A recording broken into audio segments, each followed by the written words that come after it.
I stared at the boot print like it might move if I blinked. It was there, clear, fresh, pressed deep into the soil just beneath the side kitchen door. Whoever it was had stepped with purpose. The tread was wide and deep. Not mine. Not Ruth's. And it was facing the door. They'd come up to the house, but hadn't come inside. Ruth stepped behind me quiet. That yours? I shook my head slowly. No. You. She bent down inspecting it then stood. Not even close. The farmhouse was locked and nothing seemed touched. Sheriff Lane had said he'd patrol more frequently, but I hadn't seen his cruiser since early morning. I grabbed my phone with numb fingers and called him. Sheriff Lane, he answered, already sounding alert. It's me, Emma, I said. There's a boot print by the kitchen. Big. Not ours. It's fresh. You and Ruth okay? For now, I said, glancing around the yard. I'm 2 miles out. Stay inside, don't touch anything. I'll be there in 5. Ruth locked the door as I pulled the curtains. My heart raced like it had when I was a teenager sneaking out of curfew, but this time the fear was real. I wasn't hiding from my mother's wrath.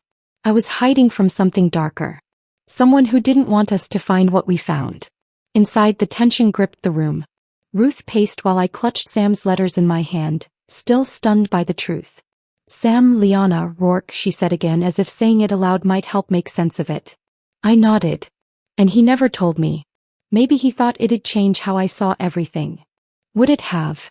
I hesitated. Maybe, for a moment. But not in a bad way. I think I would have loved him more, not less. She smiled faintly. Then maybe he didn't want you to carry the weight. He always tried to carry things alone.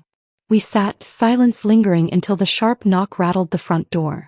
Sheriff Lane stood there, hand on his hip, radio crackling on his shoulder. He was older than Sam, maybe late 50s, with kind eyes and a lawman's patience.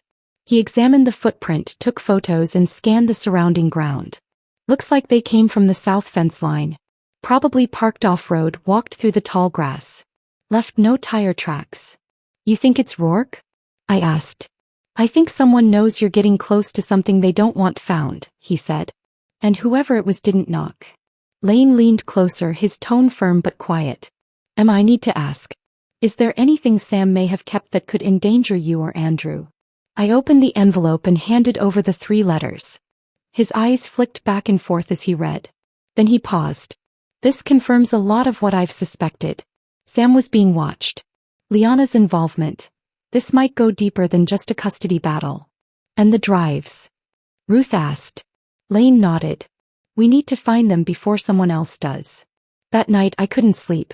Andrew had fallen asleep curled beside Ruth on the couch. She'd read him a story and let him eat popcorn before brushing his teeth. I stood at the hallway corner watching them, wondering how long this calm would last. I thought about Millis, about calling him to loop him in. I'd send him copies of the documents in the morning. I knew I was sitting on a powder keg. And the clock was ticking. Just after midnight I heard a soft thump outside my window. Not the wind. Not the usual creak of the barn settling. Something deliberate. I held my breath and peered out into the dark. Nothing. But when I stepped outside with the flashlight, I found a crumpled note pinned to the fence with a pocket knife. You're not the only one who can dig up secrets. It wasn't signed. But the message was clear.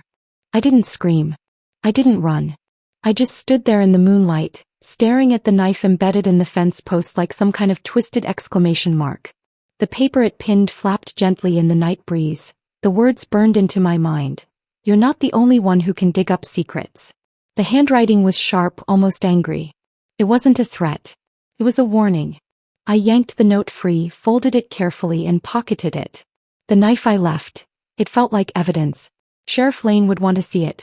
My flashlight beam swept the surrounding trees, the barn, the path leading back toward the creek. No movement. But the air was wrong, like it had been stirred by something unseen. I backed toward the house, every step weighted with dread. Inside, Ruth was still awake, curled up with her laptop at the dining table. She looked up, reading my face instantly. What happened? I held up the note and whispered, someone was just here. Left this for me. She stood, eyes narrowing as she read the message. This isn't just about Andrew anymore, is it? No, I said. It's about Sam. It's about whatever he was into before he died. I'm calling Lane, she said, already reaching for the phone. No, wait until morning, I said. Let's not rattle Andrew tonight. He's finally sleeping without nightmares. Ruth didn't argue, but I could see the tension in her jaw as she tucked the note away. Hey. But we need to figure out who's watching you and why now. I barely slept. My dreams were filled with shadows. Sam's voice calling out in the wind, Andrew's laugh echoing and then silencing. I jolted awake around 4:30 a.m., heart racing, drenched in sweat. I padded downstairs in the dark and made coffee, more for the sound of something familiar than the caffeine. I sat at the kitchen island, the flickering bulb above me casting long, trembling shadows on the walls. And then I remembered something. Sam's box. A long, weathered wooden chest he kept locked in the barn. I hadn't thought about it in months, maybe because I'd assumed it was just full of tools or old receipts. But now, with everything happening, it felt like something I'd been meant to find. I slipped on a hoodie and boots and stepped into the cold morning. The barn groaned as I opened the doors. Dust swirled in the early light. I found the chest under an old tarp, padlocked just as I remembered. I almost turned back. But instead I picked up a crowbar from the workbench and forced the lock open. It gave after a few pries. Inside were folders. Dozens of them. Neatly labeled in Sam's handwriting. Land titles. Farm contracts. Personal correspondence. And one thick envelope that had no label, just a single paperclip holding it shut. I opened it and pulled out a photo. It was Sam. With a woman. Not Liana. They were standing outside a building with security cameras and a U.S. flag flying above it. A government facility? On the back, Sam had scribbled, "If anything happens to me, this is the place. Start here." Ruth was pacing when I returned. "I was about to call a search party," she said. "I found something," I told her, laying the photo and envelope on the table. She stared. "That's not Liana." "No. It's someone else. And I think she's the key to all of this." We stared at the image for a while before I whispered, "Sam was involved in something he also never wanted to talk about. And now, someone thinks I'm close to uncovering it." Ruth's eyes narrowed. "So what do? "We call Millis," I said. "We tell him everything. And we prepare Ruth. Because whoever left that note." "They're not done," she finished. We sat in silence as the sun finally broke over the trees, golden light spilling into the kitchen like hope slipping through the cracks. But it did little to warm the fear sinking deeper into my bones. Miles arrived just after 10. Dressed in his usual navy blazer and gray slacks, he looked like the kind of man who ate confidence for breakfast and tied his tie in the dark without ever needing a mirror. But this morning, even he looked rattled when I handed him the note and the photograph. He studied the image first, then the words scrawled on the back. His eyes narrowed. "This is government property in the background. I'll need to cross-reference it, but I've seen that flagpole layout before. It could be a federal holding site, maybe even connected to witness protection or off-the-record intelligence storage. Whatever Sam was involved in, it wasn't just personal." Ruth let out a breath. "You're telling us Sam might have worked for the government?" "I'm telling you he might have gotten tangled up in something deeper than farm subsidies and quiet farm life," Millis said grimly. "This picture, this note, it changes everything." We moved into the dining room, documents and photos spread out like puzzle pieces waiting to click into something that made sense. Ruth had her notebook open, already jotting observations. Old habits die hard. Once a journalist, always a journalist. I told Millis everything. About the shadow at the gate, the knife in the fence, Liana's fake calls to Andrew's school, the unlocked gate just days ago. I was ready to chalk it up to paranoia, I admitted, but this feels too deliberate now. Calculated. Millis nodded. "It is deliberate. Someone is pushing you. They want a reaction. Maybe they want you to run, or maybe they want to see what you'll uncover when you don't." He turned to Ruth. "Have you noticed anything unusual since returning? Beyond the creeping sense someone's watching my sister?" "No. But I can dig. My press credentials still open some doors." I looked at them both, heart thudding. "So what do we do now?" Millis leaned forward, his tone shifting from lawyer to strategist. "First, you stay calm. Panic is the easiest way to be manipulated. Second, we assume Liana isn't working alone." Ruth blinked. "You think someone's backing her?" "I think someone's using her," Millis said. "She may be impulsive, even desperate, But these coordinated steps, the fake call to the school, the precise threats. That's someone else's hand.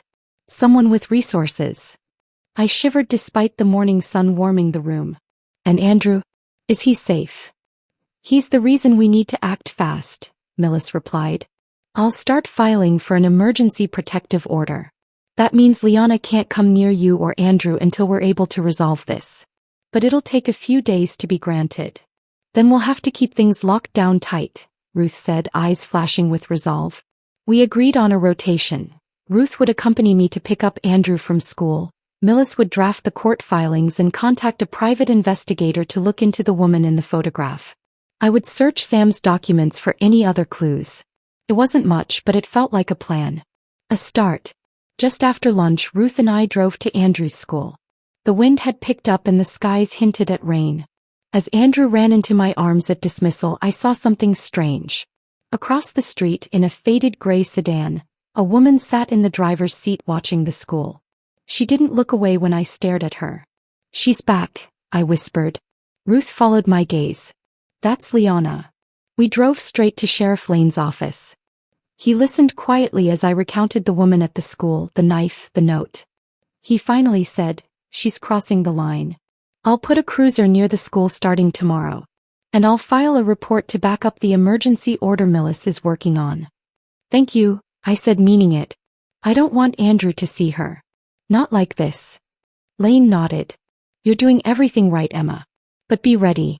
If she's desperate enough to impersonate you, she might be desperate enough to do worse. That night, I stood at Andrew's bedroom door long after he'd fallen asleep, just watching his chest rise and fall. There were too many shadows in our lives now, too many things I didn't understand. But I would protect him. Even if it meant going up against Ghost Sam left behind. Even if it meant losing everything else. Ruth came back from her meeting with an old press contact just after 8 in the evening. Her coat was soaked through, her eyes sharp with alarm, and her lips pressed into a line so tight I knew something was wrong the moment she stepped through the door. I stood up from the dining table where I had been going over some of Sam's old ledgers again, hoping to find some forgotten thread. Andrew was already asleep upstairs. What is it? I asked. Ruth didn't sit. She pulled out her phone, scrolled through her gallery and held it up. This, she said, is the woman you saw outside the school. And this, she swiped to another image, is the same woman 3 years ago. Only then she was in court standing trial for fraud. I blinked. You're saying, she's not Liana? No, Ruth said. Her name is Clara Voss. She's a con artist. She's used a dozen aliases, mostly to gain access to wealthy estates, to children, to assets. She poses as a long-lost relative or an estranged lover or mother. Always a story full of sorrow and paperwork to back it up. The real Liana Langston, Andrew's biological mother, died of heart failure years ago. I have the death certificate. The room tilted beneath me. You're sure? I whispered. Positive. She isn't Andrew's mother. She's a fraud. And she's been watching you, Emma, probably watching the farm since Sam died. I think she knew him. I felt the breath leave my lungs like I'd been punched. The shadows that had been pressing in from all sides suddenly flickered with clarity. It wasn't grief distorting my mind. It was real. Someone had been trying to manipulate me. But why? Millis arrived 20 minutes later, having driven straight from the courthouse. He didn't look surprised when we told him what Ruth had found. I've been digging too, he said, pulling out a manila envelope from his briefcase. Clara Anderson's name came up in an old federal case file. Sealed, but I have friends. She was involved in an asset laundering ring tied to off-the-books intelligence operations. She was Sam's handler. I stared at him. Handler. He wasn't just selling farm produce, Emma. Sam was working undercover for a private wing of the BBO. Asset recovery laundering investigations. He used the farm as a cover. And Andrew? I asked the question I had never dared to ask out loud before. Andrew's birth was real, Millis said softly. But Sam didn't know about him until after Liana died. Clara found out first and tried to claim him, maybe to use him as leverage or gain access to Sam's protection. When Sam refused her, things escalated. Then he died. Ruth sank into a chair. You think she was involved in Sam's death? I think it's very possible. It was all too much, too dense with deceit, too heavy with grief. But one thing shone clear through the storm. Clara wasn't here for maternal reasons. She was here for control. And she was dangerous. Millis continued, I've already requested a federal injunction. With Ruth's evidence and my case file, Clara is about to be exposed. But we need to keep you and Andrew safe. Tonight. Ruth rose from her seat. I'll stay up. I'll take the front room with the lights on. Let her know we're watching now. I walked upstairs slowly, every step feeling like a year. Andrew stirred when I kissed his forehead. Mama, he murmured. I'm here, I whispered. I'm not going anywhere. And I meant it. Outside, the wind battered the windows like fists of warning. But something had changed in me. I wasn't the woman who first opened the door to grief and found a child on her porch. I was the woman who had fought for that child every day since. Downstairs, Ruth and Mills plotted legal chess moves while thunder cracked across the hills. Tomorrow we would expose Clara. And from there we'd start to breathe again. It started with a knock at the door just past noon. Millis had gone into town to meet with the sheriff and someone from the federal office he'd looped in. Ruth was in the kitchen, half distracted as she chopped onions for a soup Andrew had requested that morning. And I was sitting in Sam's old chair by the window watching the road. Waiting. When the knock came I stood not startled, just steady. Ruth turned. You expecting someone? No, I said, already walking toward the door. But I think the storm's shifting. When I opened it, Sheriff Lane stood there, hat in hand, jaw set. And beside him, tall, severe in a navy blue suit, was a man I didn't recognize. His badge was pinned clearly on his belt. FBI. You Emma Bennett? The man asked. I nodded. I'm Agent Ronan Maxwell. I believe you're in possession of a child named Andrew Bennett. My chest clenched. He's upstairs, asleep. We're not here to remove him, Agent Maxwell said quickly, eyes calm. We're here because your lawyer and your sister have just opened a case that links your late husband's death to a woman known as Clara Anderson. She impersonated the boy's biological mother and made multiple attempts to access the child and this property. I exhaled shakily. So you believe me? Agent Maxwell gave a grim smile. We've been trying to locate Clara for 5 years. Thanks to you and your sister, we now know where she is. And this morning we brought her in. Ruth let out a cry behind me. I stepped aside so they could come in. She's in custody? I asked. Yes. She was picked up outside the county school district building at 8:13 a.m. She was using forged documents to request a transfer of Andrew's school records. She claimed to be you. The weight of every sleepless night I'd endured settled into my shoulders. I almost sat down right there on the floor. We'll be pursuing federal charges, identity theft, fraud, obstruction. And her link to Sam Bennett's death is being reopened by Internal Affairs. That's outside my jurisdiction, but it's in motion. You have my word. Sheriff Lane added, Emma, we owe you an apology. If we'd followed up properly on your first report about the open gate, maybe we'd have caught her sooner. I shook my head. You were doing your job. But now I have to do mine. That evening, Miles returned with papers in hand. Official filings to secure emergency full custody of Andrew, citing the arrest and exposure of Clara Anderson. We'll follow this with a permanent custody petition next week, he said, placing the forms in front of me. But tonight we ensure Andrew is protected. And we show the court that he is where he belongs. I signed with trembling fingers. I want to testify, I said, eyes burning. When the time comes, I want them to hear from me. You will, Millis said. And they'll listen. Later that night, when Andrew curled up beside me in bed, he asked the same question he'd been asking for weeks. Am I gonna stay here forever? This time I didn't flinch. I tucked a lock of his hair behind his ear and whispered, yes. Forever and ever. He smiled and his eyes fluttered shut. Downstairs, Ruth poured 2 glasses of wine and handed me one when I joined her. We're almost there, she said. I nodded. The truth is finally loud enough. In the distance, thunder no longer rumbled. Only the soft sounds of the night. Come, Bill. We were turning the page. And for once, the story ahead didn't look like survival. It looked like peace. Enough for now. Part 5 will kick off from where we left off.